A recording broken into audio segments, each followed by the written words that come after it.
It's Friday, Feedback Friday, the feedbackiest day of the week. It's Feedback Friday.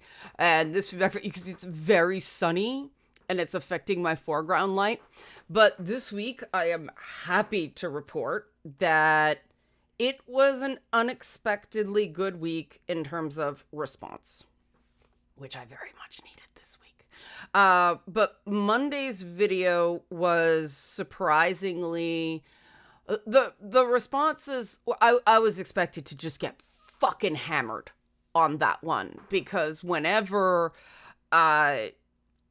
you whenever anybody does content where you say, look, this is where you're going wrong, this is how you can make things better for yourself, people feel blamed and tend to explode. But it didn't happen on this one.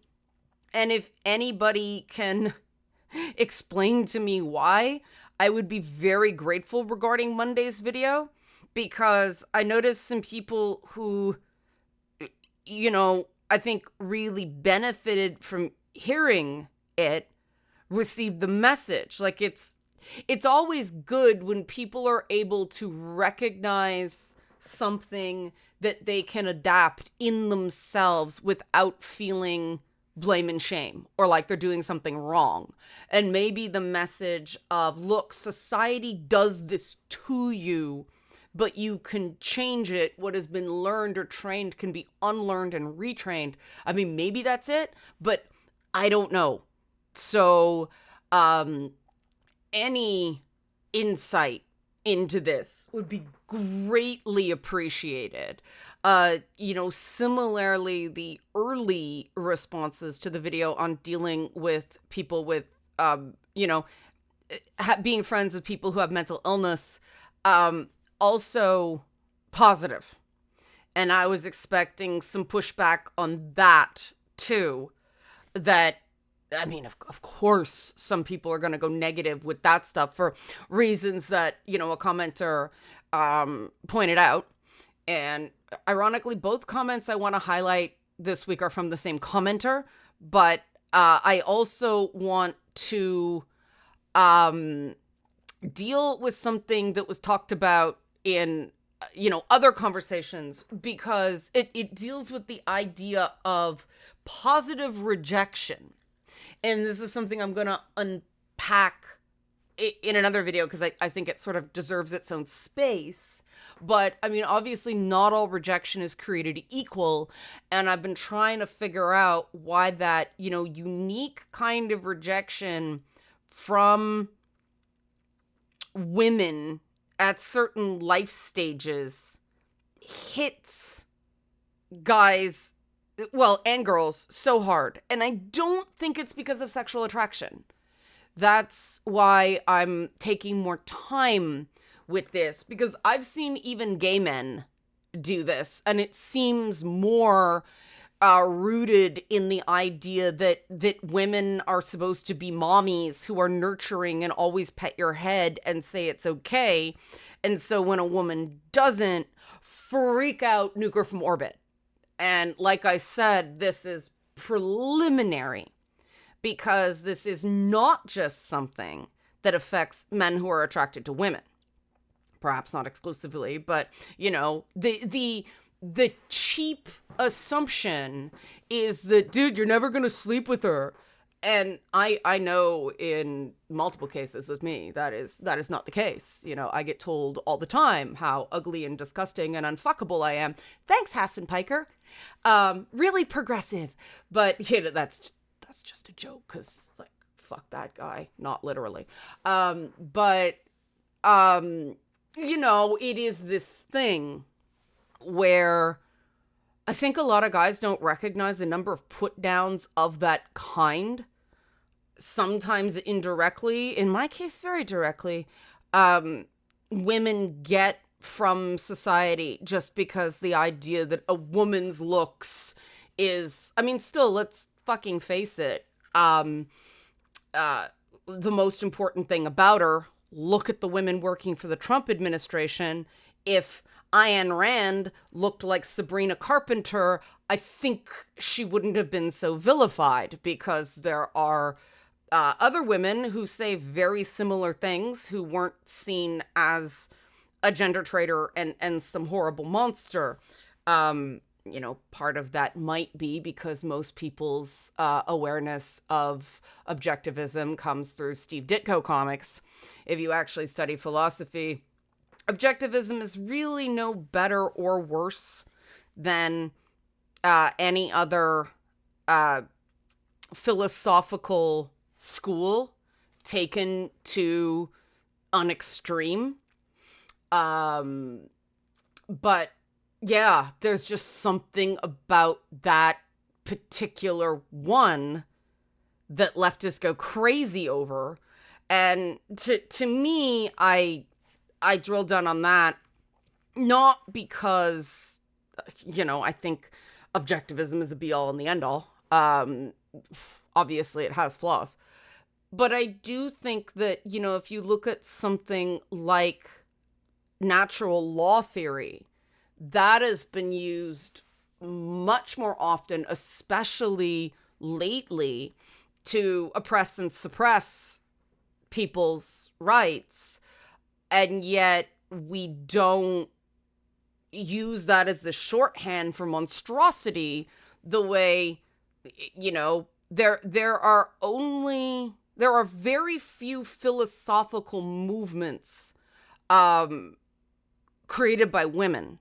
Objectification theory, sexual objectification theory was done by Martha Nussbaum, but obviously object and the gaze comes from Lacan. And, Simone de Beauvoir didn't market herself as a philosopher. She marketed herself as a student of her lover, Jean-Paul Sartre. They were also loving their students together at the time. Yeah, not so great. And yet, Simone de Beauvoir is seen as this icon of feminist philosophy.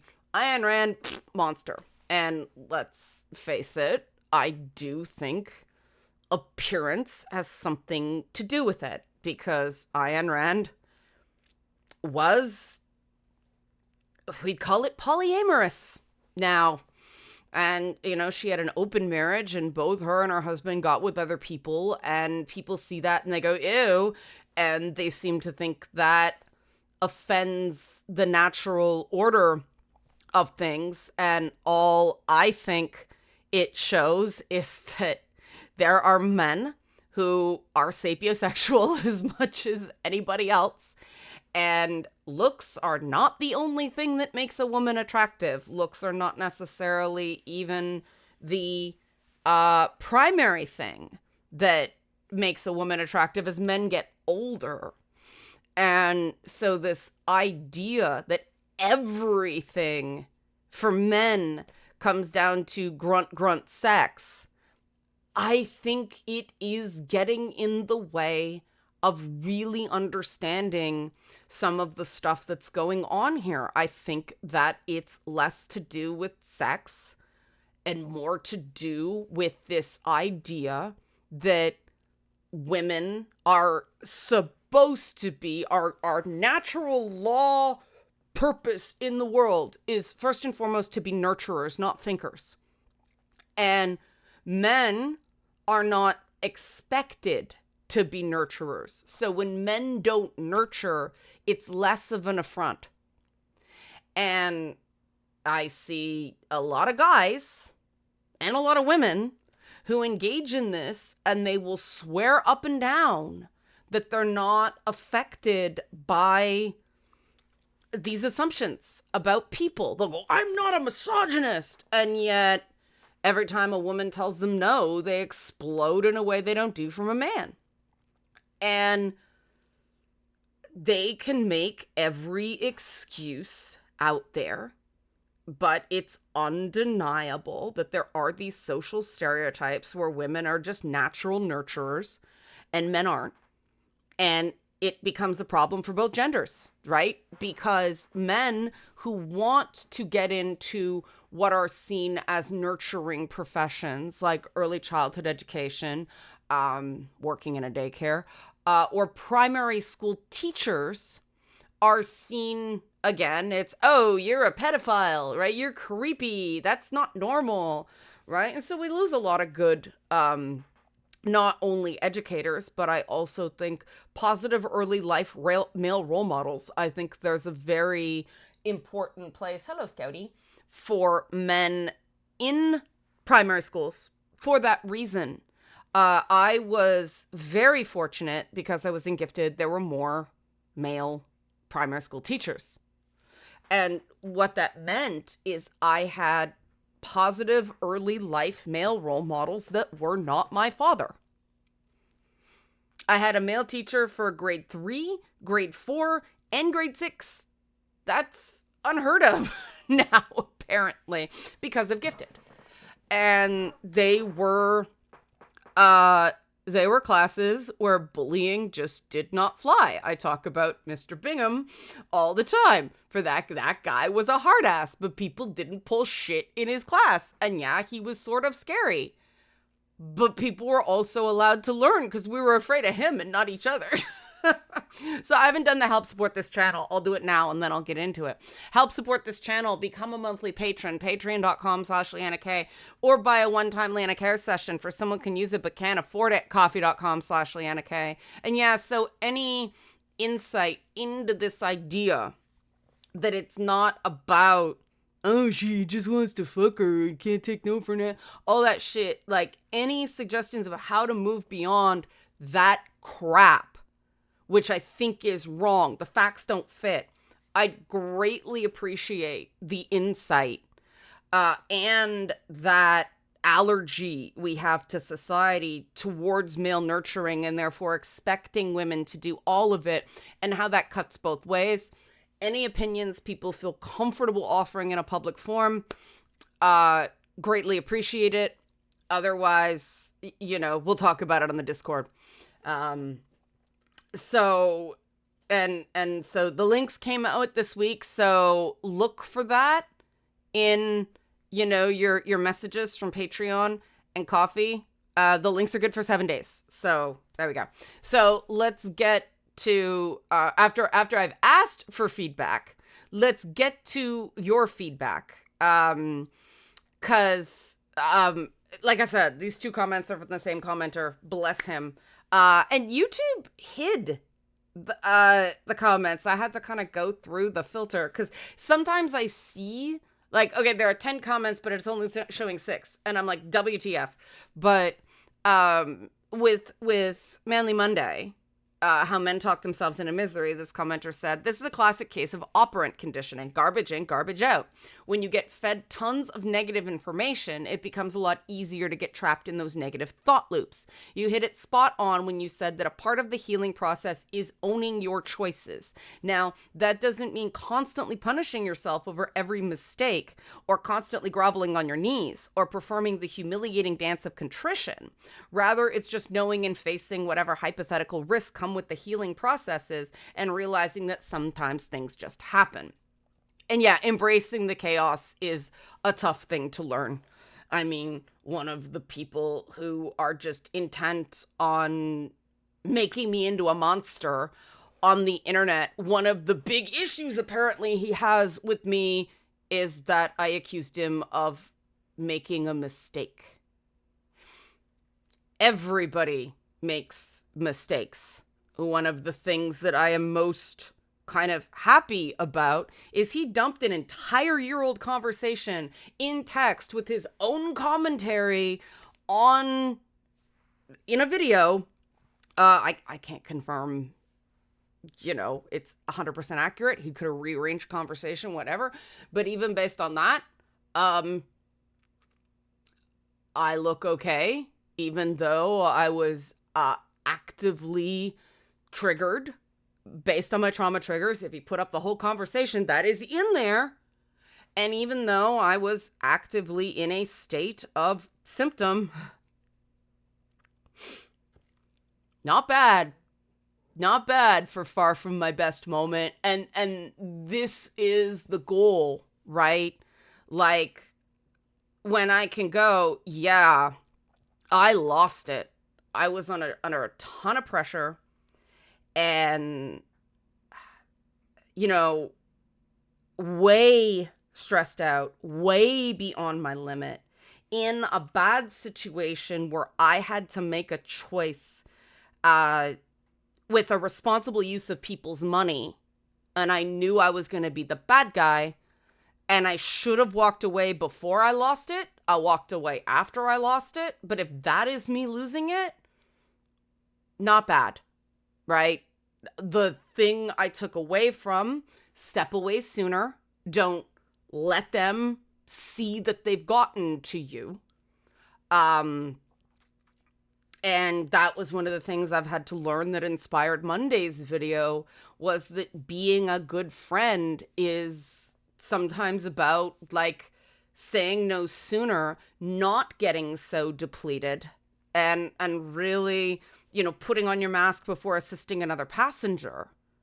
That's not saying I was flawless there. And it's been very strange during this whole ordeal with that particular wing of the Leanna Haight Society, that they are missing all the times I have said, I made a mistake there. This is on me. They are painting me as this person who never admits error. And it's the opposite of true. It is provably false, but they're looking right at it and not seeing it.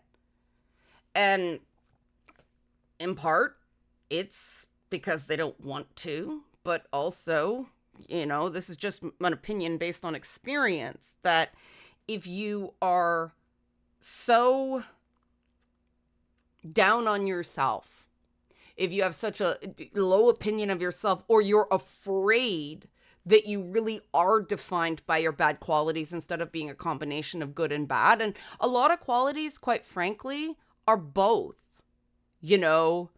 Having really, it's the lawful designation, right, of the old D&D. And I miss alignments. This is why I miss alignments, right?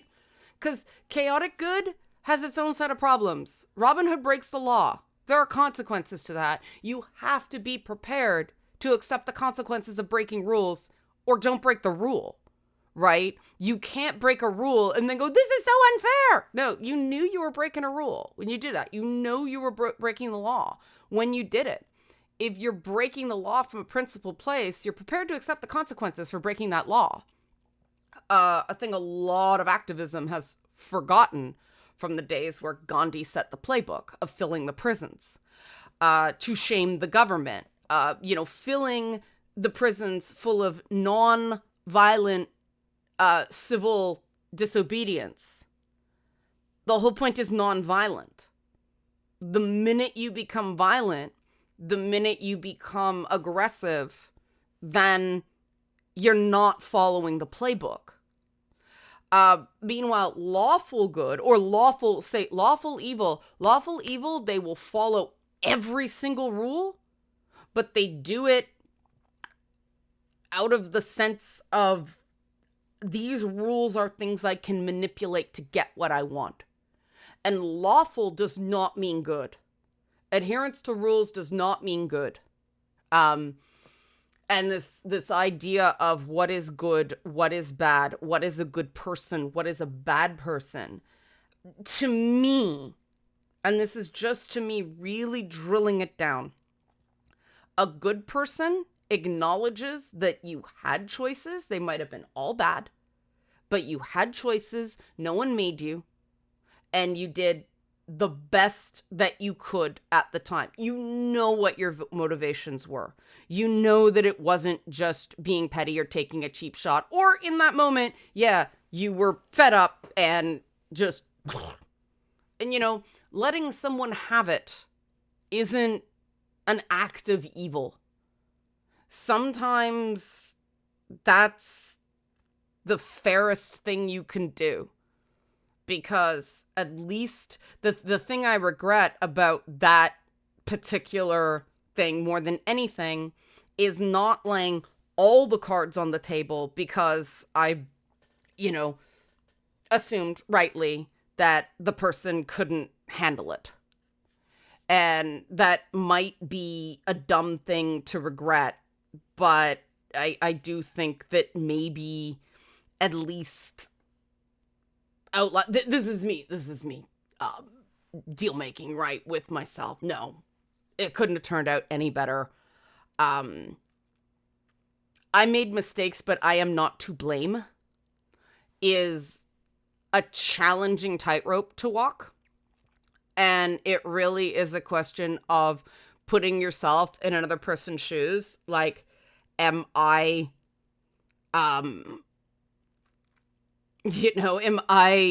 continuing to spew bile about someone a year after something happened? Well, no, because you let it go. Even if you think someone is a horrible person, if there are dependents, if, people have to earn a living. It's not fair to go, well, this person deserves to be penniless in the street because I think they're a shit person. There's a lot of shit people out there. And for me, the line is going after someone's employment. And that's what these people have done to me. So I don't agree with that morally.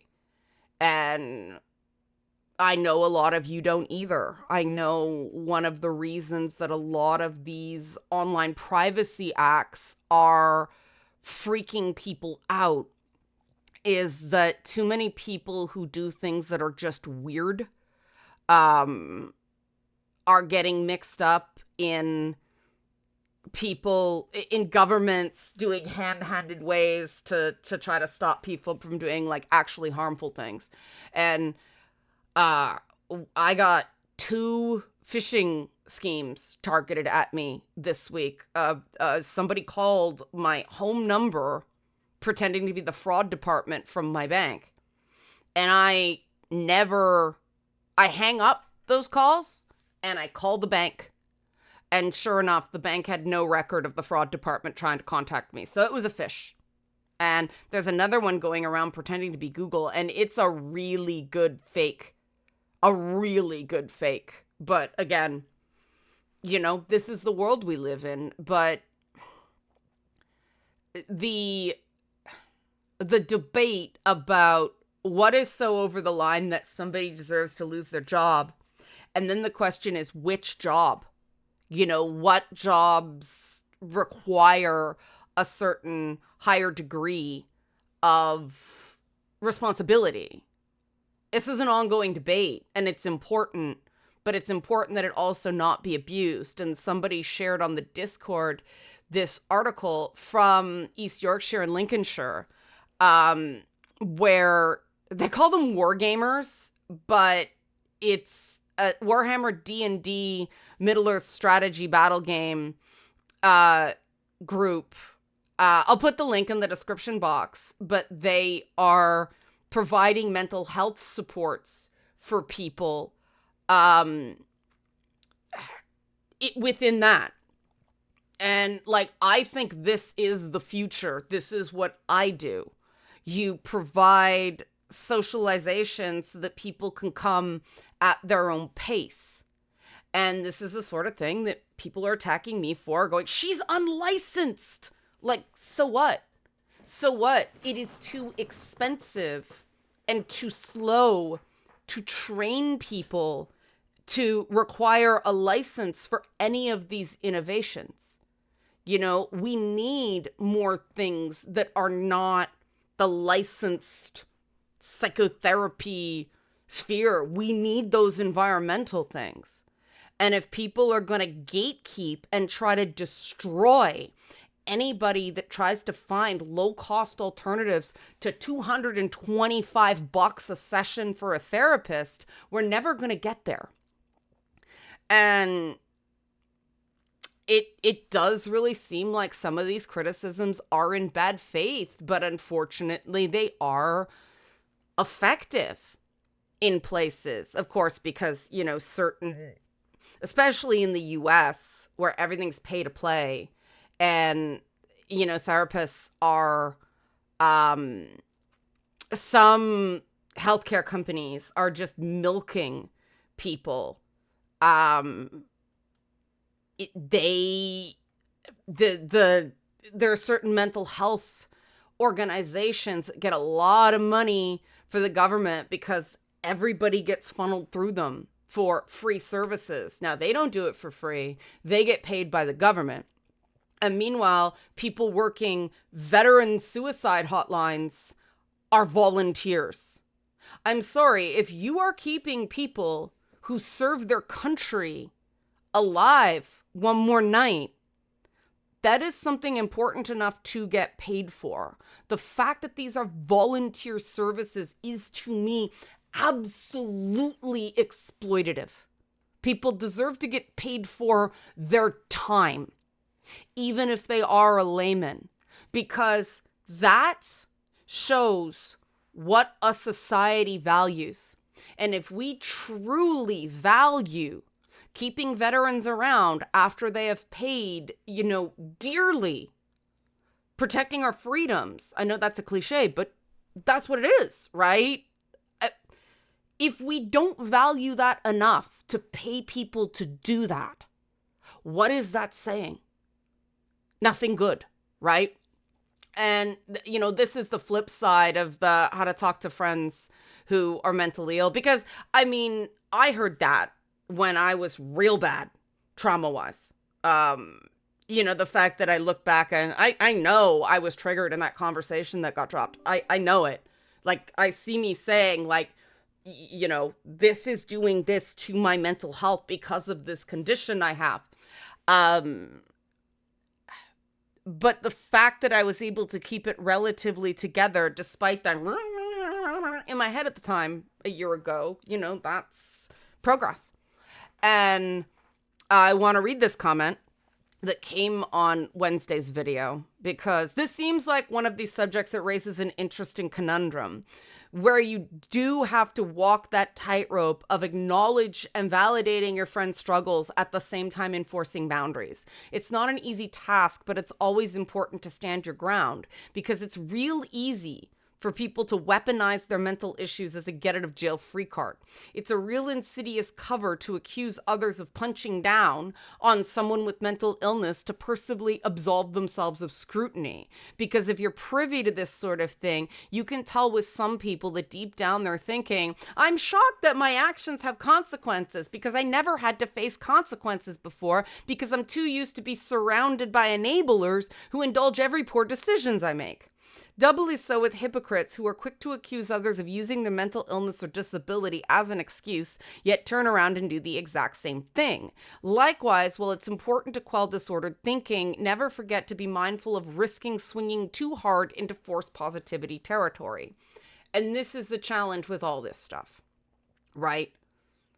It's more of an art than a science when it comes to day to day. And there are people... borderline personality disorder is an example where the whole thing about being manipulative or lying and, people who have BPD can say things that aren't true because their emotions are so strong that in that moment they believe it. And it's very hard for their loved ones, because someone can go from being one person in one moment and then this awful thing in the next because of the lack of emotional regulation. But people with conditions like that are still people. And some people lie more than others. And so the reason it's mental health stigma to, for instance, say, I am this out of control psycho, right? Because I have PTSD and a fight response, that just invalidates every objection I have. Now, saying to me at one point, at one thing, I went over the line. Okay, fair. But characterizing my entire, she's this and she's that, and she will turn on you, treating someone's traumatic response as turning on you, that's mental health stigma. Now, does that mean it's not possible to be both? Sure. But in my case, they're using a trauma response as, she became a completely different person. No shit, Sherlock. That's what happens. That's why the only thing I control is controlling my stress levels and not going too far out over my skis. And I still fuck that up sometimes.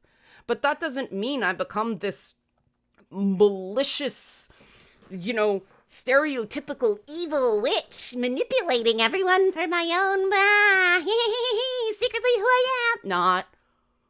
Holy shit. That is the most basic Becky stereotype about this sort of thing in the book. It's not right. Fair game is this thing you did. That was a problem. And here's why. Just going, you are manipulative, or you are psycho, or you are this. That is judging a person's entire character. And there's a very high bar for me with people. You got to be especially careful of, people with certain conditions. Telling a person with, say, avoidant personality disorder that they don't care, they're antisocial because they don't show up to things. They have avoidant personality disorder, right? Calling a person with BPD manipulative as a complete character trait, that's very hard to say because of the condition. Similarly, trans women, watch that, because they are told every day they are not who they say they are, and they are just manipulating their way into women's spaces because they're perverts and freaks, and it's not true. And these things matter. Now, the swinging too hard into forced positivity territory is a real thing because there are certain language associated with certain conditions that people see as a pejorative because they feel that they're invalidating. But in some cases, it's not that it's not valid, it's just a fact. And, we overuse the term psychotic. I prefer unstable to unhinged because unhinged just sounds more dramatic. Like unstable, yes, if someone does not have emotional regulation, if someone is seeing things that aren't there and assuming negative motivations that don't exist because they're having such extreme emotional responses, that is a description of what's happening. Now, unfortunately, those terms get used to dismiss people. And that doesn't mean the terms are invalid. We just have to be careful with when we say it. And that's the problem with mental health language. It changes every 6 months because certain things get weaponized instead of, to me, the better alternative being, okay, you're saying this person is unstable. Prove it.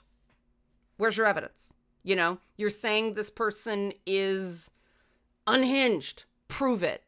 You don't just get to say you are unstable, you are unhinged, and have that stick.